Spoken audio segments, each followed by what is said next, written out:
ನನ್ನ ಮಗುವೇ, ಸಿದ್ಧರಾಗಿರಿ, ಏಕೆಂದರೆ ನಿಮ್ಮ ಜೀವನದಲ್ಲಿ ಕೆಲವೇ ಯೋಜನೆಗಳು ರೂಪುಗೊಳ್ಳುತ್ತವೆ. ಒಂದು ಕಾಲದಲ್ಲಿ ಅಸ್ಪಷ್ಟವಾಗಿದ್ದವು, ಈಗ ಸ್ವತಃ ಸಂಘಟಿಸಲು ಪ್ರಾರಂಭವಾಗುತ್ತದೆ ಮತ್ತು ನಿಮ್ಮ ನಿರ್ದೇಶನ ಸ್ಥಿರವಾಗುತ್ತದೆ. ನೀವು ಪ್ರಾಮಾಣಿಕತೆಯಿಂದ ಮುಂದುವರಿಯುವಾಗ, ಬಲದಿಂದಲ್ಲ, ಸ್ಥಿರತೆ ಮತ್ತು ನಂಬಿಕೆಯ ಮೂಲಕ ಮುನ್ನಡೆಯುವಾಗ ಗುರುತಿಸುವಿಕೆ ಸ್ವಾಭಾವಿಕವಾಗಿ ಬರುತ್ತದೆ. ಹಿಂದಿನ ತಪ್ಪುಗಳ ಬಗ್ಗೆ ನಿಮಗೆ ಅರಿವು ಮೂಡುತ್ತದೆ. ಅದು ನಿಮಗೆ ಹೊರೆಯಾಗಲು ಅಲ್ಲ, ಬದಲಾಗಿ ನಿಮಗೆ ಮಾರ್ಗದರ್ಶನ ನೀಡುತ್ತದೆ. ಈ ಸಾಕ್ಷಾತ್ಕಾರಗಳು ನಿಮ್ಮನ್ನು ಬುದ್ಧಿವಂತರನ್ನಾಗಿ ಮತ್ತು ಹೆಚ್ಚು ದೃಢವಾಗಿ ಬೆಳೆಯಲು ಸಹಾಯ ಮಾಡುತ್ತದೆ.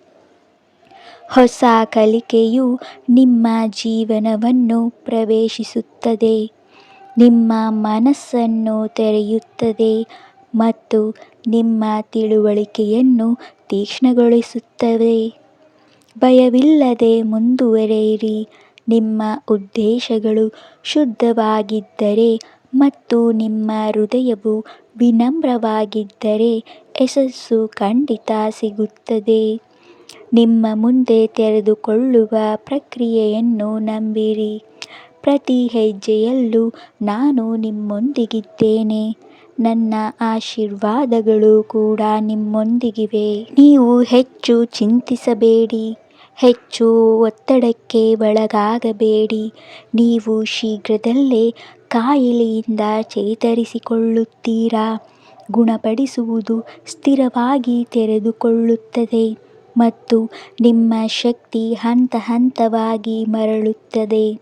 ಶಾಂತವಾಗಿರಿ ಮತ್ತು ಚೇತರಿಕೆಯ ಈ ಹಂತವನ್ನು ನಂಬಿರಿ. ದೈಹಿಕ ವ್ಯಾಯಾಮ ಮತ್ತು ಯೋಗದ ಅಭ್ಯಾಸವನ್ನು ಮುಂದುವರಿಸಿರಿ. ನಿಯಮಿತ ಅಭ್ಯಾಸವು ನಿಮ್ಮ ದೇಹವನ್ನು ಸಮತೋಲನದಲ್ಲಿಡುತ್ತದೆ, ನಿಮ್ಮ ಮನಸ್ಸನ್ನು ಸ್ಥಿರವಾಗಿ ಇಡುತ್ತದೆ ಮತ್ತು ನಿಮ್ಮ ಶಕ್ತಿಯನ್ನು ರಕ್ಷಿಸುತ್ತದೆ. ನಿಮ್ಮ ದೀರ್ಘಾಯುಷ್ಯ ಹೊಂದಿರುತ್ತೀರಾ. ನಿಮಗೆ ಯಶಸ್ಸು ಸಿಗುತ್ತದೆ, ತಾಳ್ಮೆಯಿಂದ ಪ್ರಗತಿ ಬರುತ್ತದೆ ಮತ್ತು ನಿಮ್ಮ ಪ್ರಯತ್ನಗಳು ಕಾಲಾನಂತರದಲ್ಲಿ ಸಕಾರಾತ್ಮಕ ಫಲಿತಾಂಶಗಳು ತರುತ್ತವೆ. ನಿನಗೆ ಎಲ್ಲ ಒಳ್ಳೆಯದೇ ಆಗುತ್ತದೆ. ಎಲ್ಲರಿಗೂ ಶುಭವಾಗಲಿ. ಶುಭ ದಿನ. ಶುಭರಾತ್ರಿ.